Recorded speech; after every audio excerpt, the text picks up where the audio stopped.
Je vis à Saint-Étienne, dans une maison qui a l'odeur du fer tiède et des draps rangés trop longtemps. À 75 ans, on ne court plus après l'épreuve, on marche avec les souvenirs. Et pourtant, il y a une chose que j'ai appris très tôt, c'est que le silence n'est pas l'absence. Le silence, parfois, c'est un orchestre.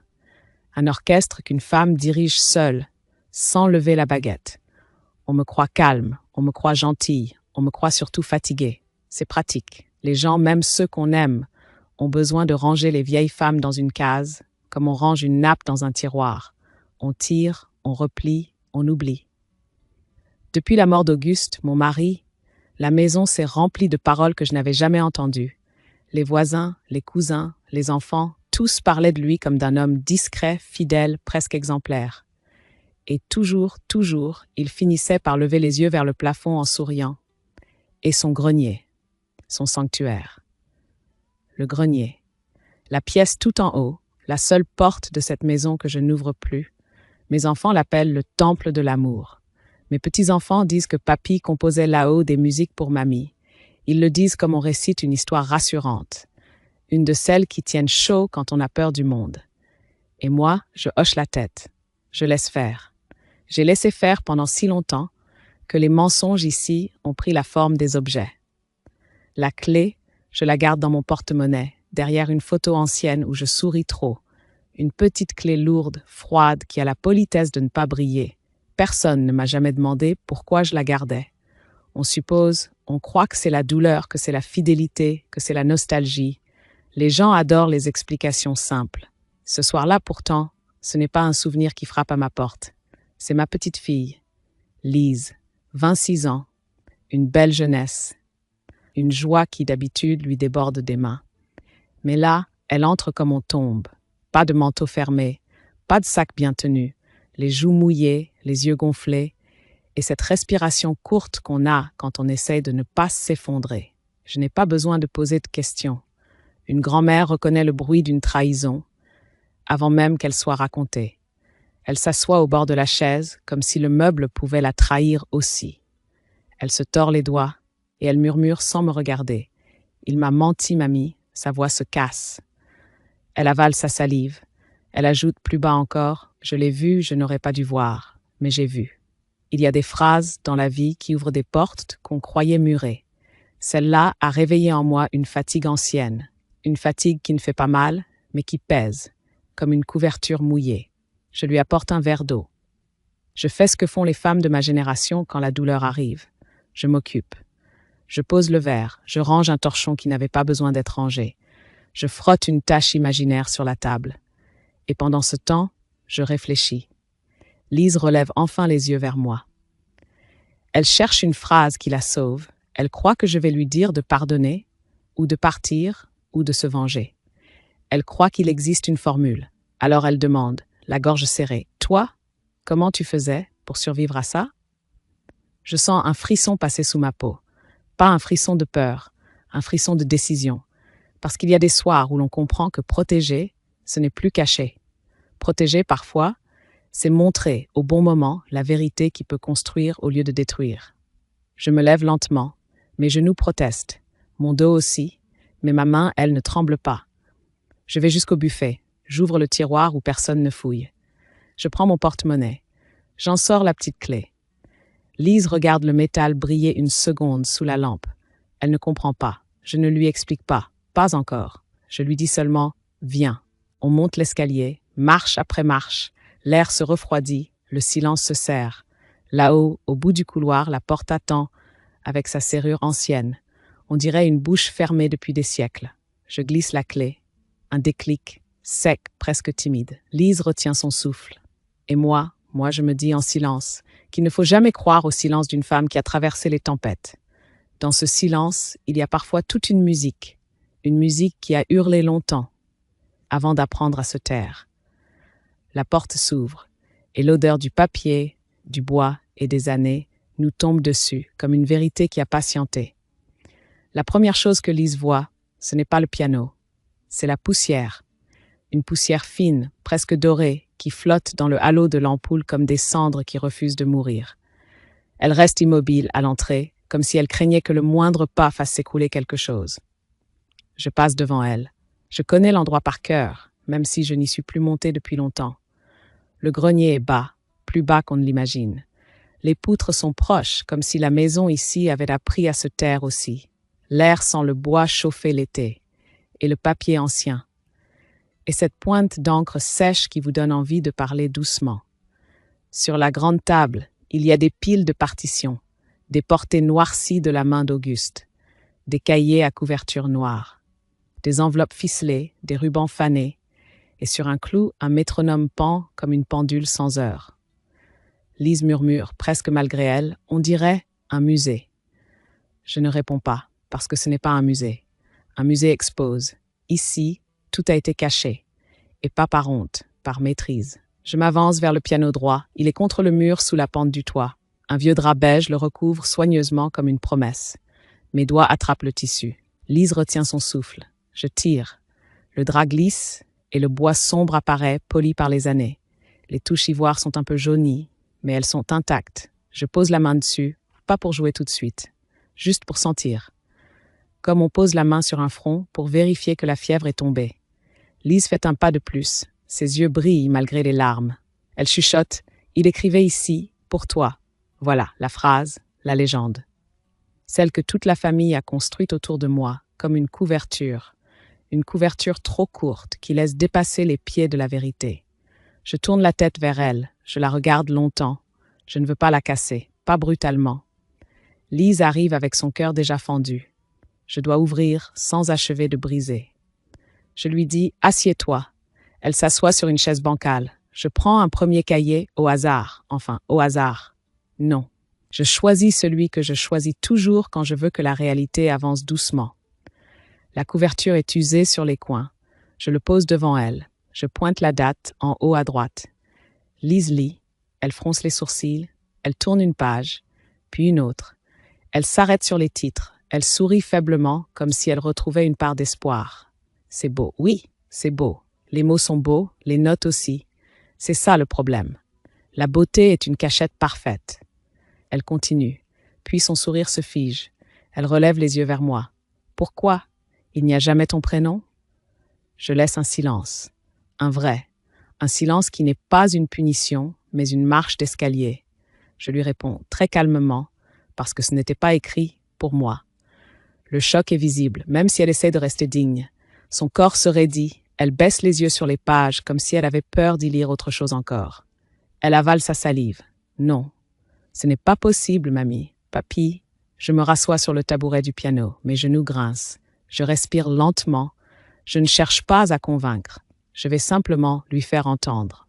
Je pose mes doigts sur les touches. Une première note, puis une seconde. Je joue quelques mesures très doucement. La mélodie est tendre. On y entend presque des épaules qui se rapprochent, des mains qui se cherchent. Lise ferme les yeux.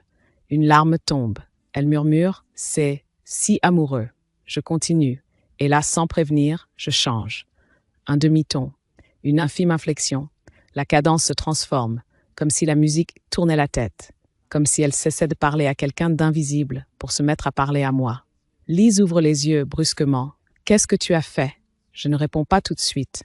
Je reprends le début et je rejoue la version d'origine, puis ma version.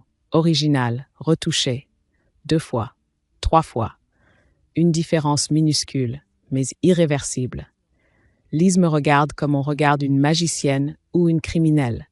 Elle ne sait pas encore dans quelle case me placer. Je dis enfin, j'ai corrigé. Corrigé quoi? Sa musique? Je hoche la tête.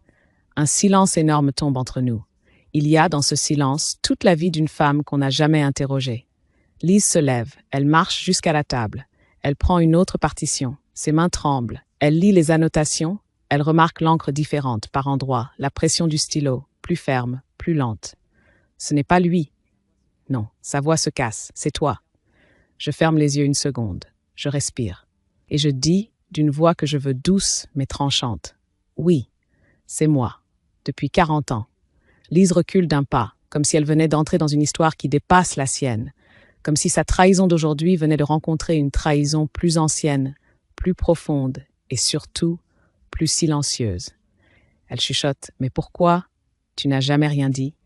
Je la regarde et cette fois, je ne détourne pas la vérité. Je dis « Parce que je savais que si je parlais, Je perdrais tout.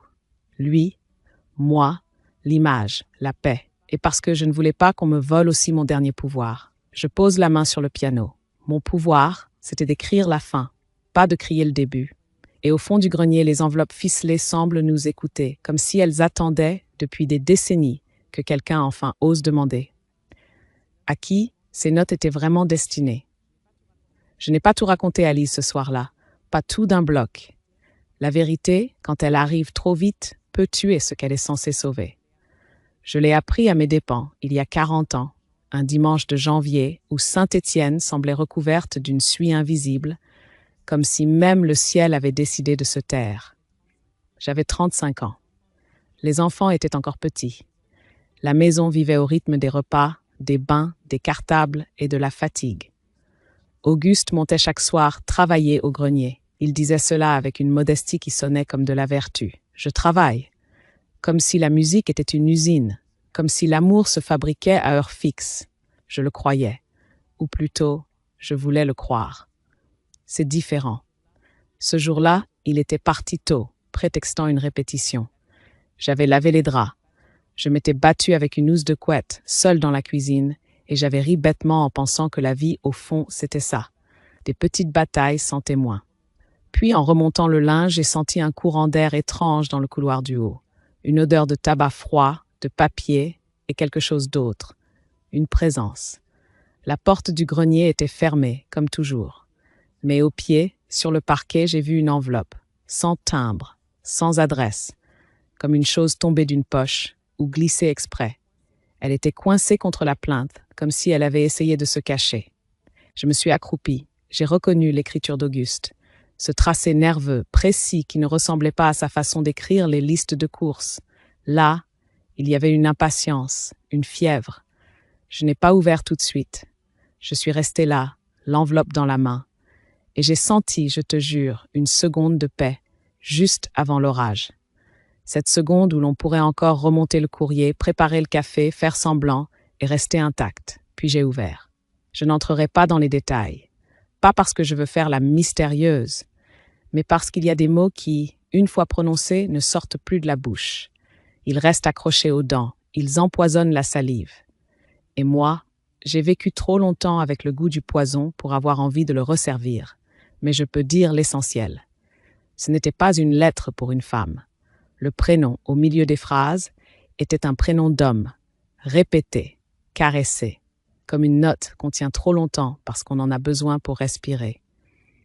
Et tout, dans cette lettre, avait une chaleur différente. Pas la chaleur de l'amitié, pas la chaleur d'une admiration, quelque chose de plus nu, de plus dangereux aussi dans notre époque. Je me suis assise par terre, le dos contre le mur. J'entendais le bruit de la machine à laver en bas qui tournait encore, le linge qui battait, régulière, indifférente. La vie continuait, pendant que la mienne se fissurait. Je me suis demandé combien de temps, depuis quand, et surtout, pourquoi moi? Pourquoi cette maison? Pourquoi ces enfants? Pourquoi ces gestes quotidiens qu'il avait partagés avec moi en me laissant croire qu'ils étaient pleins d'amour, alors qu'ils étaient peut-être pleins d'absence? Je n'ai pas crié, j'aurais voulu. Mais le cri à cette époque, ça faisait de vous une hystérique, une femme incapable, une femme instable. Et je n'avais pas le luxe d'être instable. J'avais des enfants, un budget, un mari respecté, une réputation qui déjà ne m'appartenait pas. Alors j'ai fait ce que font les femmes qu'on ne voit pas. J'ai rangé mon visage. Je suis descendue, j'ai étendu les draps, j'ai préparé le goûter, j'ai répondu aux questions des enfants, la voix normale, la main sûre. Et tout le temps, la lettre brûlait dans ma poche comme une braise que je ne pouvais ni jeter ni montrer. Le soir, Auguste est rentré. Il m'a embrassé sur le front, ce geste rapide, presque administratif. Il a demandé si tout allait bien. J'ai dit oui. Bien sûr que j'ai dit oui. Puis, quand la maison s'est endormie, j'ai pris une bougie parce que l'ampoule du grenier était capricieuse. J'ai monté les marches une à une. Elles craquaient comme des aveux. J'ai ouvert la porte. Le grenier était froid. La table était couverte de partitions. Et là, au milieu de ces portées, j'ai vu, comme un fil rouge, les mêmes lettres, les mêmes initiales, les mêmes dédicaces à demi effacées. Ce n'était pas un accident, c'était pas un caprice, c'était une vie parallèle, écrite en musique. Je suis restée longtemps debout, la bougie tremblante dans ma main, et j'ai senti quelque chose de très clair, très net se former en moi. Pas de la haine, pas de la vengeance bruyante. Une décision. Je n'allais pas le dénoncer, je n'allais pas l'humilier, je n'allais pas me détruire en le détruisant, mais je n'allais pas non plus rester la femme sur laquelle on écrit sans lui demander son avis. Alors, j'ai posé la lettre sur la table, j'ai ouvert la première partition, et dans le silence du grenier, j'ai commencé à déplacer une note, juste une, un demi-ton, une respiration, comme on déplace une pierre pour changer le cours d'une rivière. Je n'avais pas été élevée pour changer quoi que ce soit. On m'avait appris à tenir une maison, à tenir un couple, à tenir ma langue. On m'avait appris que l'élégance, c'était de ne pas faire de bruit. Alors cette nuit-là, dans le grenier, j'ai compris que je pouvais rester élégante tout en devenant dangereuse. Je ne savais pas composer comme Auguste. Lui, il avait le métier, les harmonies, les audaces. Moi, j'avais l'oreille. Et j'avais une chose que les gens sous-estiment, la patience. La patience des femmes qu'on croit inoffensives parce qu'elles plient les serviettes et qu'elles sourient aux voisins. Je me suis assise à la table. La bougie faisait des ombres longues sur les portées. J'ai relu la lettre, puis j'ai regardé les notes. Je cherchais, dans le dessin de la musique, les endroits où son cœur se trahissait, là où il écrivait plus tendre, là où il retenait trop longtemps une note, comme une main qu'on n'a pas envie de lâcher. J'ai pris un crayon, un simple crayon, pas l'encre, pas encore. Le crayon, c'est la prudence. Le crayon, c'est le droit à l'erreur. J'ai déplacé une note, puis une autre. Je n'ai pas changé la mélodie en la cassant, je l'ai changée en la redressant, comme on relève un col, comme on lisse une ride. Et tout de suite, j'ai entendu la différence. L'air semblait respirer autrement. C'était plus une adresse intime, cachée derrière des accords. C'était un chant plus vaste, plus présent, un chant qui pouvait se poser sur ma vie à moi, sans que personne ne voie la couture. Je me suis arrêtée. J'ai posé mon crayon. J'ai eu un vertige. Parce que ce que je venais de faire, c'était pas seulement corriger une musique. C'était prendre une place qui m'avait jamais été offerte.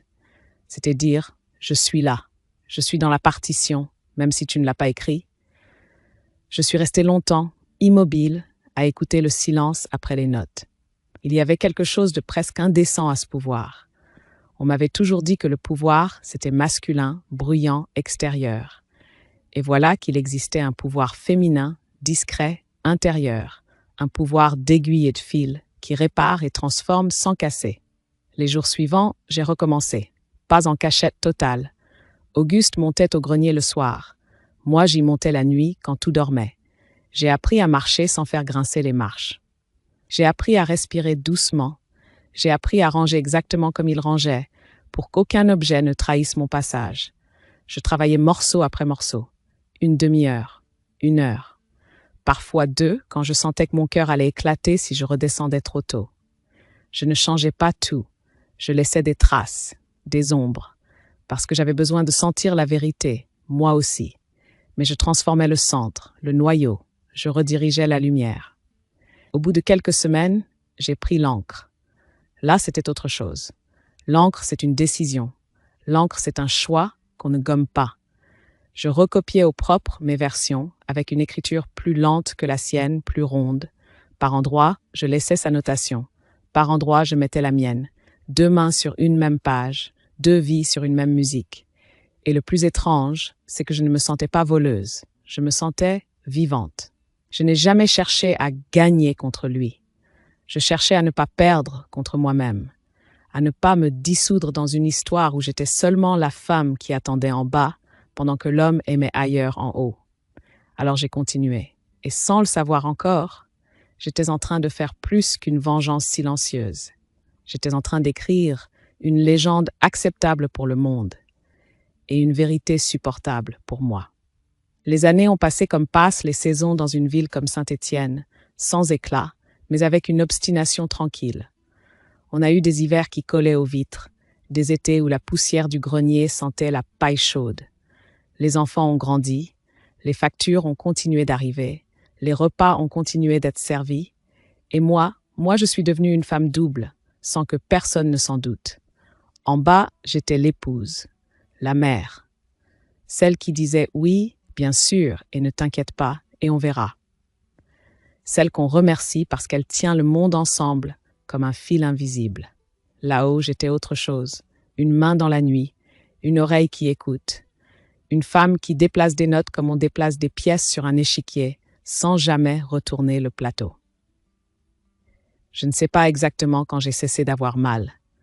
Peut-être qu'on ne cesse jamais vraiment. La douleur, avec le temps, devient une sorte de meuble. On se cogne moins, mais il reste là. Ce que j'ai gagné, en revanche, c'est la maîtrise. J'ai appris à vivre avec la vérité sans la laisser m'écraser. Et puis un soir, presque banal, la vie m'a apporté une opportunité. Ces choses-là arrivent toujours ainsi, sans fanfare. C'était à une petite réception organisée par la mairie pour une association culturelle. Auguste avait accepté de jouer 2 morceaux. Il n'aimait pas les foules, il le disait. Mais il aimait qu'on le regarde sans le toucher. Il aimait l'admiration, parce qu'elle ne pose pas de questions. Il a joué. Les notes ont rempli la salle comme une eau claire. Les gens se sont tus, ce qui est rare. Puis ils ont applaudi longtemps. Et parmi eux, un homme s'est approché. Un ancien professeur du conservatoire. Je l'avais déjà vu, sans vraiment le connaître. Il avait des mains fines, un regard sérieux. Il a serré la main d'Auguste, il a parlé de matière, de couleur, de voix. Puis il a dit simplement « Vous devriez publier ». Je me souviens de la façon dont Auguste a souri. Ce sourire qui voulait dire oui, mais qui avait peur de prononcer le mot. Il a répondu quelque chose comme « Oh, vous savez, et ce n'est rien, et je fais ça pour moi ». Les hommes aiment la modestie quand elle ressemble à une couronne. Moi, je suis restée légèrement en retrait. Mais j'écoutais. Chaque phrase de cet homme, je la pesais. Parce qu'une publication, ce n'est pas seulement un rêve, c'est une exposition. Et une exposition, pour moi, c'était un risque. Cette nuit-là, Auguste n'a pas dormi. Je l'entendais remuer. Au petit matin, il a dit qu'il n'était pas prêt, qu'il n'avait pas de temps. Il a ajouté, comme pour se rassurer, et puis, ce sont des choses intimes. J'ai hoché la tête, j'ai posé ma main sur sa tasse, et j'ai répondu avec une douceur que j'ai longtemps confondue avec de la faiblesse.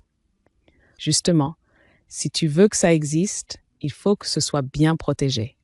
C'est là que j'ai pris la direction sans l'annoncer, pas en lui arrachant le volant. En glissant ma main dessus, comme on corrige un trajet. J'ai trié les partitions. J'ai choisi celles qui pouvaient sortir sans ouvrir la plaie. J'ai recopié au propre. J'ai mis des dates. J'ai donné des titres qui ne trahissaient rien. Des titres qui parlaient de saison, de pluie, de lumière. Des titres où chacun pouvait mettre sa propre histoire et où moi je pouvais enfin mettre la mienne. Quand il a fallu signer des papiers, j'étais là. Je faisais attention à tout. Aux noms, aux conditions, aux exemplaires. Je ne connaissais pas les lois comme une avocate. Non, mais je connaissais la vie et je savais une chose. Un homme qui a un secret ne doit pas avoir la possibilité de vous effacer quand il a peur.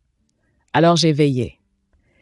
Et dans la pile de partitions qu'on a envoyées, il y avait mes versions, les miennes, celles qui avaient transformé une adresse clandestine en musique officielle. Le succès n'a pas été un feu d'artifice, plutôt une braise qui prend lentement, qui chauffe la maison sans l'éclairer trop fort. C'était parfait pour Auguste. Il aimait qu'on le respecte, pas qu'on le scrute. Il aimait qu'on parle de lui, mais pas qu'on le touche. Les recueils, elles ont circulé. D'abord chez quelques amateurs, puis dans des petits concerts, des médiathèques, des salons où l'on sert du vin blanc tiède dans des gobelets. On lui demandait des dédicaces. Il écrivait son nom avec une élégance presque appliquée, comme si chaque signature renforçait sa place dans le monde. Moi, j'étais derrière, toujours derrière. La femme qui porte le manteau, qui sourit aux gens, qui dit merci d'être venu. Et pourtant, je sentais à chaque applaudissement une pointe de douleur, pas de jalousie. Plutôt la sensation qu'on vous félicite pour un repas que vous avez cuisiné, sans jamais vous demander la recette. Je me croyais prête. Je me croyais solide. Et puis, un soir, la vérité a décidé de me rappeler qu'elle n'était pas domptée. C'était quelques semaines après la sortie du premier recueil. Auguste était monté au grenier plus tôt que d'habitude. Je l'entendais marcher, déplacer une chaise, ouvrir un tiroir. Puis, plus rien. Un silence épais, pas le silence normal, un silence qui écoute. Je suis restée en bas, immobile, la main sur l'évier. L'eau coulait, inutile. J'avais cette sensation dans le ventre. comme quand un enfant est trop calme dans une pièce à côté. Au bout d'un moment, il est redescendu. Son visage avait perdu sa couleur. Il n'a pas levé les yeux vers moi tout de suite. Il a ouvert le frigo, comme s'il cherchait une excuse dans le froid. Puis il a dit d'une voix trop neutre, « Tu n'es jamais monté dans mes affaires, hein ?» La phrase était simple, mais c'était une lame, parce qu'elle ne posait pas une question. Elle testait une vérité. J'ai essuyé mes mains lentement. J'ai respiré et j'ai répondu sans trembler, « Non. » Ce non est un mensonge propre, bien repassé, un mensonge de femme qui a appris à survivre sans se salir. Il m'a regardé enfin. Ses yeux étaient étrangement humides, comme s'il avait envie de parler et qu'il n'en avait pas le droit. Il a hoché la tête une fois, et il a murmuré « D'accord ». Puis il est parti se coucher. Cette nuit-là, je n'ai pas dormi. Je suis montée au grenier quand la maison s'est assoupie. J'ai trouvé la table un peu déplacée. Un cahier était sorti de la pile, le dernier que j'avais retouché récemment. Mon encre là était visible. Il avait vu. Forcément. Je me suis assise, je me suis sentie nue, tout à coup, comme si ma vengeance silencieuse risquait de devenir une honte. J'ai eu peur qu'il me traite de voleuse, qu'il crie, qu'il me fasse payer, qu'il m'efface, et puis, rien.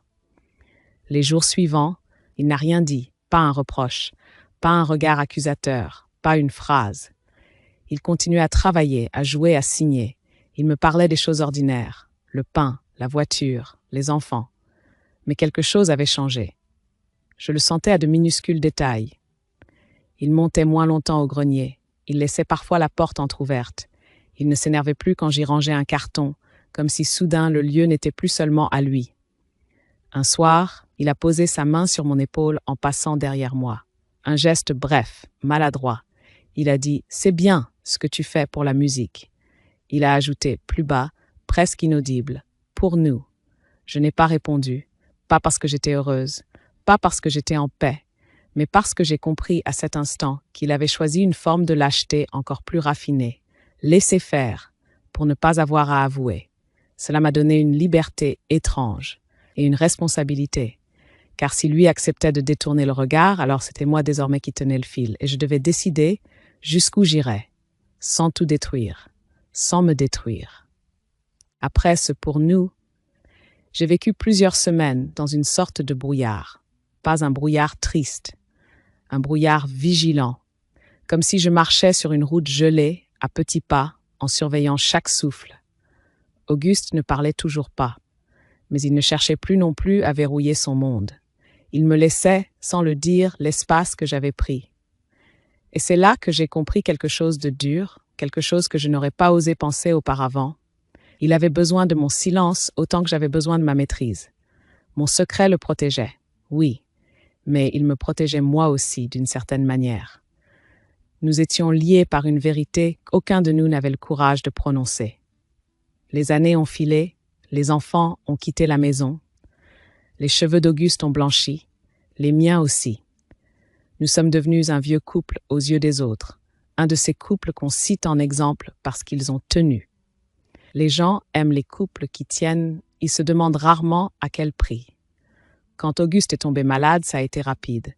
Un cœur fatigué, a dit le médecin, avec la délicatesse qu'on met à annoncer qu'un meuble va céder.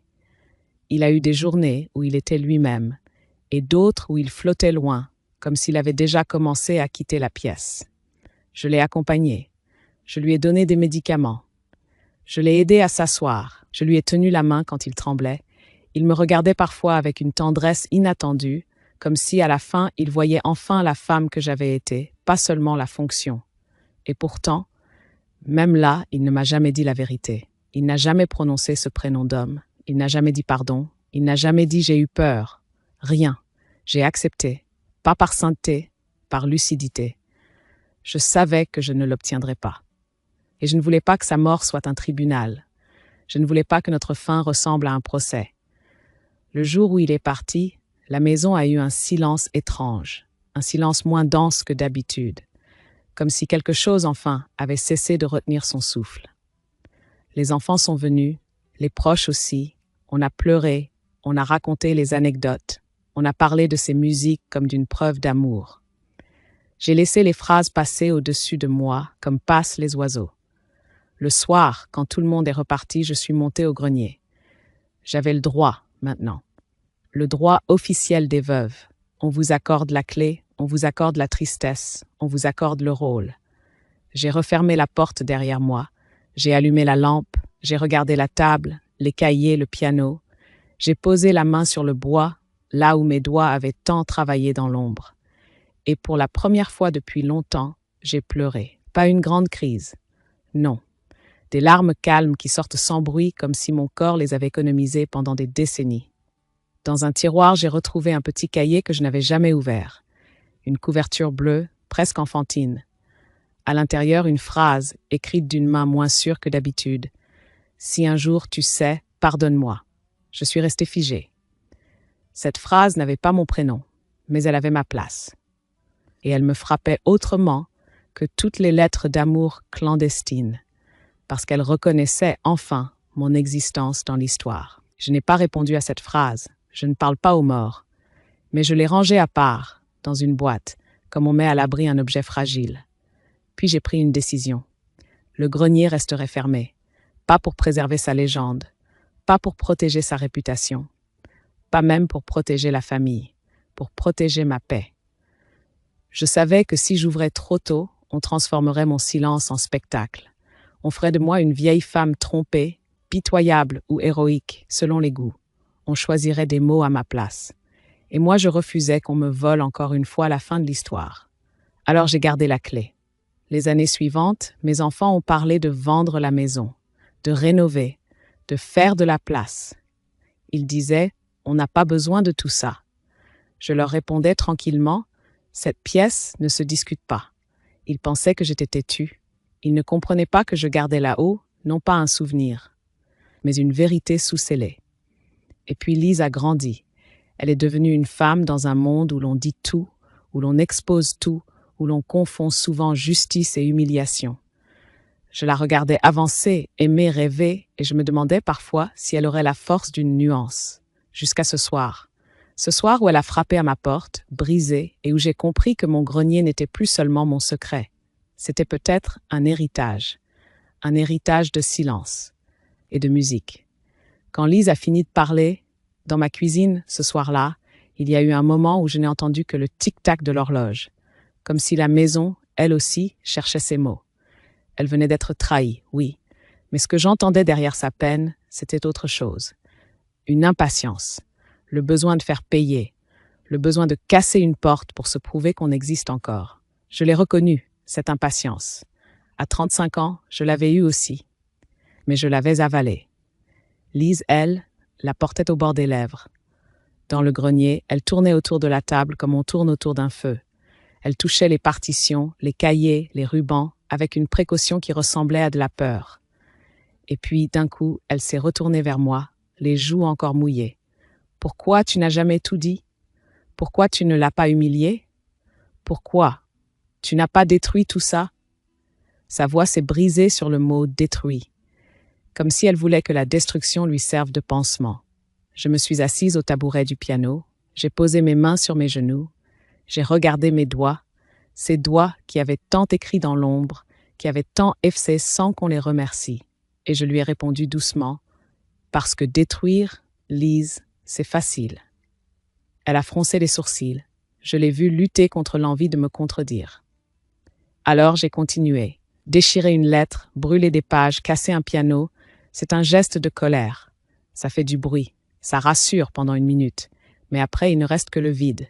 Et le vide, lui, ne répare rien. Lise a baissé les yeux. Elle a murmuré « Mais toi, tu t'es une victime. » Je me suis surprise à sourire, un sourire sans joie. Victime, quel mot commode, un mot qui vous enferme, un mot qui autorise les autres à vous plaindre au lieu de vous respecter. Je lui ai dit « Non ». J'ai refusé ce rôle-là. Je me suis levée lentement. Je suis allée vers la table. J'ai pris 2 partitions du même morceau. Je les ai posées devant elle, l'original d'abord, puis la mienne.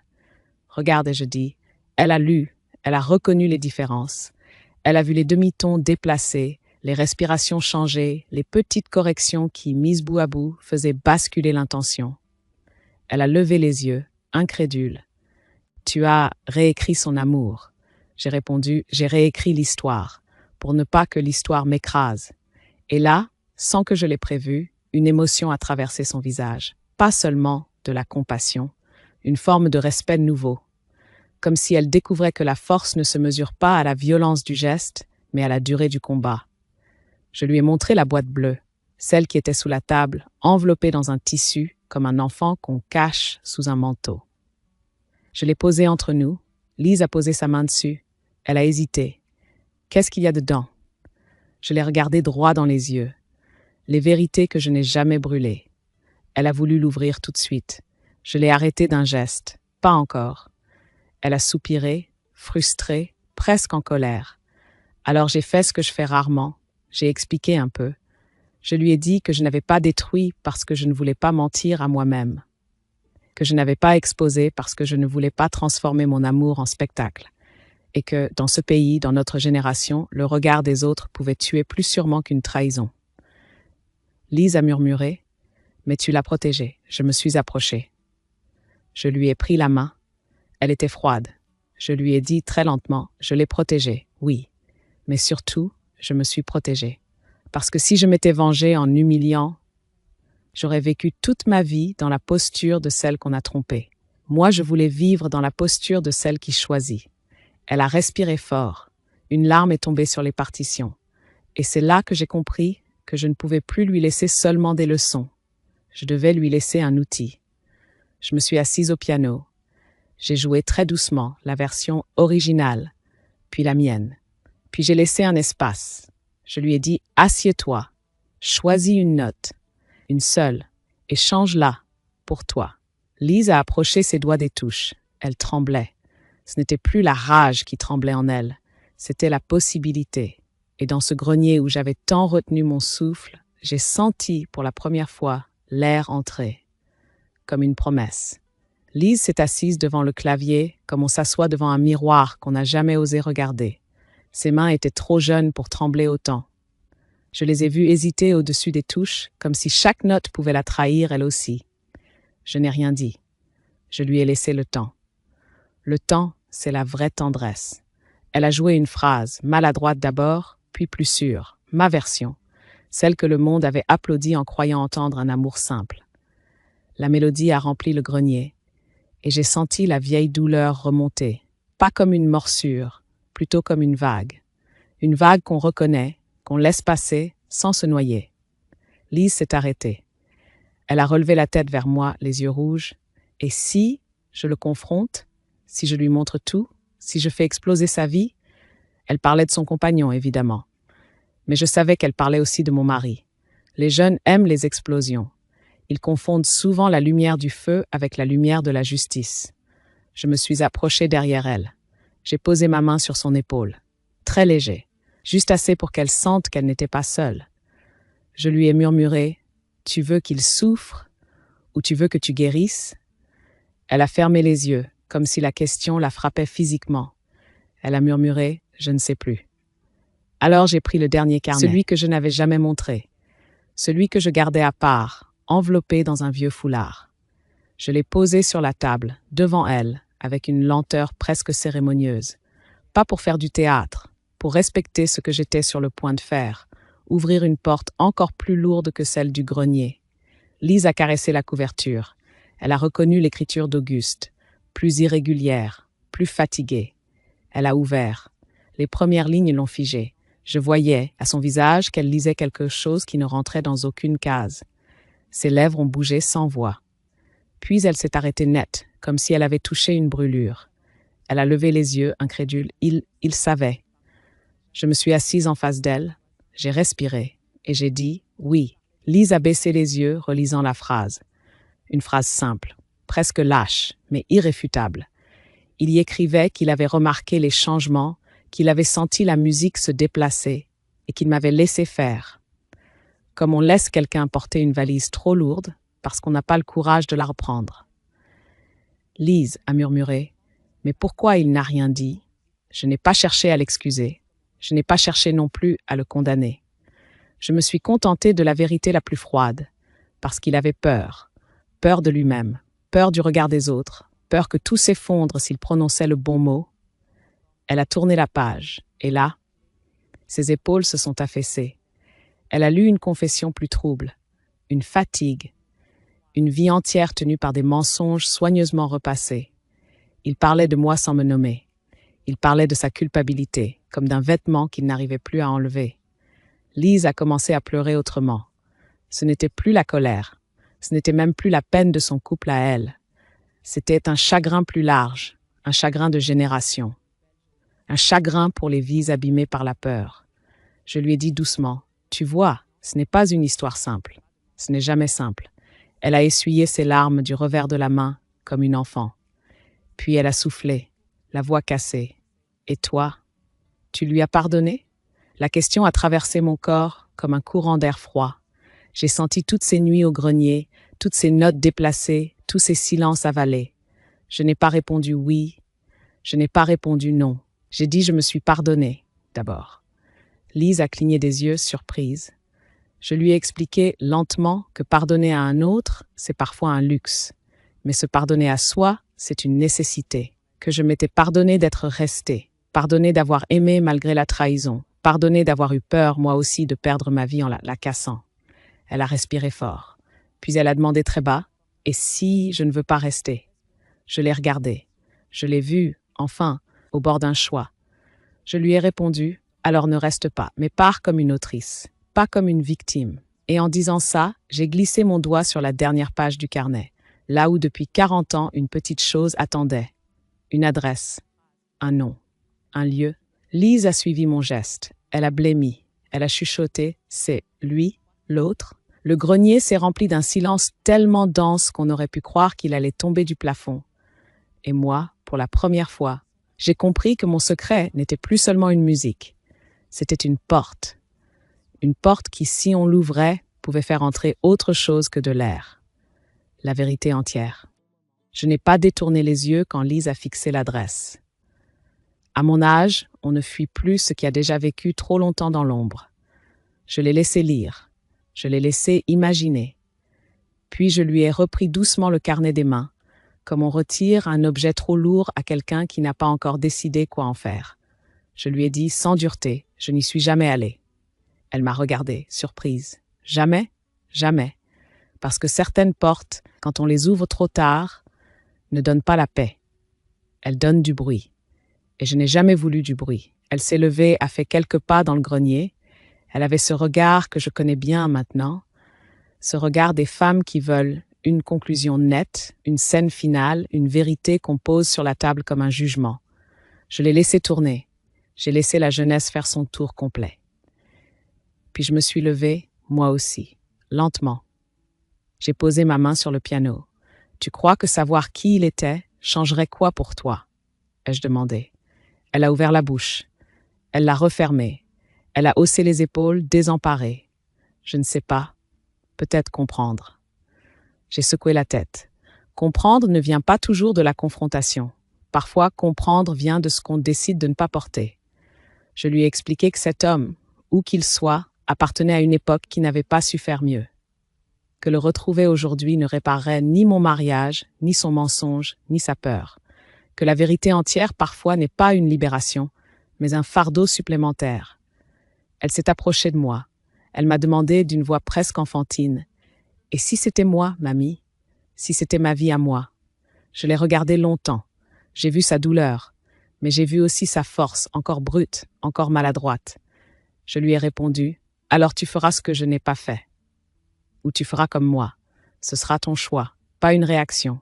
Un choix. » Je suis allée vers la porte du grenier. J'ai sorti la clé de mon porte-monnaie, cette petite clé lourde, discrète, qui avait attendu toute une vie. Je l'ai posée dans sa main. Elle a sursauté. « Non, c'est à toi. » Je lui ai souri. Je l'ai gardée assez longtemps. Ce grenier n'est pas un tombeau. C'est un atelier. Tu y entreras quand tu auras besoin de comprendre. Et tu en sortiras quand tu auras décidé qui tu veux être. Elle a refermé ses doigts sur la clé. Elle ne pleurait plus. Elle respirait autrement. Quelques semaines plus tard, elle est partie. Pas en claquant une porte, pas en publiant des vérités sur un écran. Elle a écrit une lettre simple, claire. Elle a organisé son départ. Elle est revenue dormir ici, quelques nuits. On buvait du thé, on marchait dans le froid de Saint-Étienne. Le silence n'était plus une menace. Il était devenu un espace. Le soir, elle montait parfois au grenier. Elle jouait ma version, l'original, puis la sienne. Et moi, en bas, j'écoutais, sans intervenir, sans corriger. C'est là que j'ai compris que je n'avais pas perdu 40 ans à me taire. J'avais transformé une trahison en transmission. J'avais montré qu'on peut être trompé sans être effacé, qu'on peut aimer sans se nier, qu'on peut se taire sans être soumise. Le monde continuera de croire que ces musiques racontent une histoire d'amour parfaite. Qu'il le croit. Moi, je sais ce qu'elles contiennent vraiment. Le courage discret d'une femme qui a refusé de hurler et qui a préféré apprendre à diriger l'orchestre, en silence. Il y a des histoires qui crient, et puis il y a celles qui restent longtemps dans la poitrine, comme une musique qu'on n'arrive pas à oublier. Ce que cette grand-mère de Saint-Étienne nous laisse, ce n'est pas seulement le récit d'une trahison, c'est une leçon de maîtrise, une manière rare de répondre à la douleur sans devenir la prisonnière de la douleur.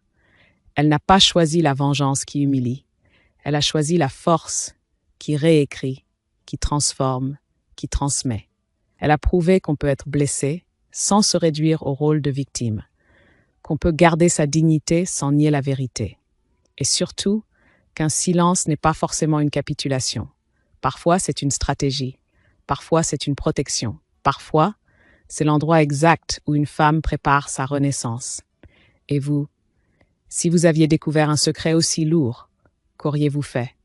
Auriez-vous tout révélé au risque de tout brûler autour de vous? Ou auriez-vous, comme elle, choisi de préserver votre paix, quitte à porter une part de solitude? Avez-vous déjà vécu une trahison qui vous a forcé à vous redéfinir? Est-ce que vous avez crié ou est-ce que vous vous êtes tu en silence en attendant le bon moment? Et aujourd'hui, avec le recul, est-ce que vous regrettez votre choix ou est-ce que vous en êtes fier? On aimerait vraiment vous lire. Racontez-nous en commentaire la vérité que vous avez portée longtemps, ou le moment où vous avez décidé de reprendre le contrôle de votre histoire. Et si c'est trop intime pour l'écrire publiquement, vous pouvez aussi nous envoyer votre témoignage par mail à l'adresse épinglée dans la description. Parce qu'au fond, vos vies, vos blessures, vos renaissances, ce sont aussi des musiques et elles méritent d'être entendues. Haircut, is it easily remedied? Is it like the kind of you need to go get recut or just let it grow out a little bit? Protein bar, good idea. I don't mind the fridge for some reason. Nice and cold. Really? That would make my teeth cold. Hi, Dips. Hello, how are we? Oh, Glenn, I'm sorry you burnt. Sorry, you said about burning your chicken when I think the raid had just come in. I'm sorry you burned your chicken. That's so shit. I'm so sorry. That was what you were really looking forward to. Hi, Dibs. How are you? I don't like it. My worlds collide. Yeah, exactly, Proto. I just want I want to have my stream and I want to be able to be unhinged and talk about the stupid shit that I get up to without worrying about the impression that I'm making to someone that, I'm dating. Why is it not work? Oh, is it not shit? I'm sorry. For goodness sake, get some food. I have eaten. I just haven't eaten dinner. I recut my hair today. How did that go, Jam? I'm good, thank you, Dips. I ate a bowl of yogurt yesterday and that's it, so I was very hungry. Oh, Glenn, that's so sad. I have eaten food today. Turin, hi! Oh my god, it's been so long. How are you? Where the hell have you been, Loka? I was talking about Lisbon today. I bought tickets to a show in November. Who are you seeing, Glenn? Happy birthday to Chewy. He says thank you. Look at him. Sorry, Archie, thank you. I knew there was a message that I missed amongst all that. After taking a year off dating, as of 10 days ago, I'm getting back into it. What happened 11 days ago? No, it did, but it's okay. I missed it the first time.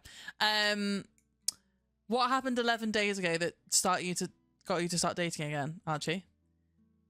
Is Caden hyper? Hi, Emma. Hyper Stealthy gifted a tier 1 sub to Archie Hyper, thank XL. you. They That's have given very kind. 523 gift subs in the channel. Bless you. Thank you, Hyper. There you go, Archie. Enjoy your ad-free viewing and emotes. Caden is not here. Caden and Amanda are all out together right now.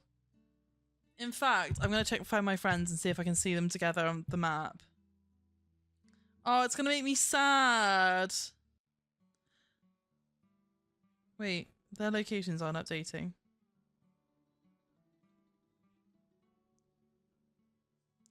There they are on top of each other. I'm obviously not going to show where they are on stream. But it was really cute. Scandalous and Mandalous. Yeah, they're both in London. Emma, hi, how are you? 11 days ago in a moment a week because I downloaded Tinder. Archie, don't download Tinder in this day and age. Come on, babe. Get on Hinge. What do you want? Do you like Tinder? The thought of Tinder scares me. I've not downloaded Tinder at this point. On top of each other. I mean, I've been well. I've been busy with my new job. Nice. Well, has your new job been going well? Wait, were you in here? We were talking about this the other day, weren't we? How's your new job going? I had pastrami on rye with melted cheese and Thousand Island dressing with green chili that was too hot and had to scrape it off. That sounds great though, other than the chili. How you doing? Why are we talking about Lisbon? I'm good. I was talking about Lisbon because I was talking about someone asked me where I most recently travelled to, and I was saying Lisbon, and they were asking for recommendations. But I'm doing good. I had a good day. I had a really productive day, actually. I downloaded Hinge a couple of weeks ago to have a look. My profile was deleted as it's been so long since I've been on it. I took that as a sign and deleted it again. Nice. Nice. Do you guys want to see my Hinge profile? Shall I see what I can show you of my Hinge profile and see whether you guys would swipe or not? I just wanted to swipe and see who was about, dip my toe in. Yeah, but people aren't on Tinder, Archie. I use another app I won't even mention, but it's great to find like-minded people. Is it Field? Or is it Grindr? People are actually surprisingly nice. End up replying to people and now here we are. Wow! And now you're in love? I matched with a couple on Hinge. Obviously. I don't think there's anything doxable on there. I'm getting tired of time on a business trip. Where have you been on your business trip? Can you share? Not Field. I'm obviously not going to show you on my Field profile. Oh, you matched with a couple on Field. Did you really, Dips? Did you not notice?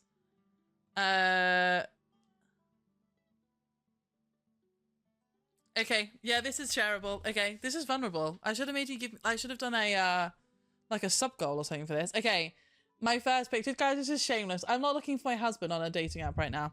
I had 2 dates last week. 2 lovely. Oh my god, you had 2 dates with 2 different people.